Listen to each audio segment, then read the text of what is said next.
বিশ্বকাপ শুরু হলে পৃথিবী দুই ভাগে ভাগ হয়ে যায়। এক দল বলে এবার কাপ আমাদের, আরেক দল বলে স্বপ্ন দেখতে দোষ কি। কিন্তু আসল প্রশ্ন হলো, ফুটবল কি ফেসবুক কমেন্ট দেখে চলে নাকি মাঠের পারফরমেন্স দেখে? চলুন দেখি কোয়ার্টার ফাইনালে কারা আছে। ফ্রান্স, বড় টুর্নামেন্টে এদের দেখে মনে হয় পরীক্ষার আগে এরা না পড়েও A+ পেয়ে যাবে। স্পেন, এরা এমন পাস দেয় বলটাই হয়তো ভাবে আমি কি আর কখনো বাড়ি ফিরতে পারবো। আর্জেন্টিনা, ওদের বিশেষত্ব হলো নেভার গিভ আপ মোটিভেশন।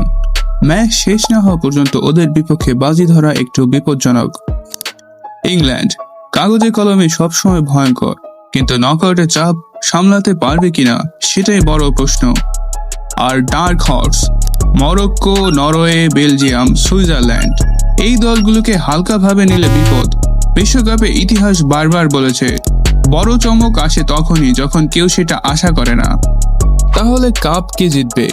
সত্যি বলতে এই মুহূর্তে ফ্রান্স, স্পেন আর আর্জেন্টিনা তিন দলই সবচেয়ে শক্তিশালী দাবিদার।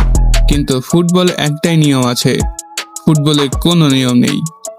একটা লাল কার্ড, একটা ভুল বা একটা অসাধারণ গোল 90 মিনিটে পুরো গল্প বদলে দিতে পারে।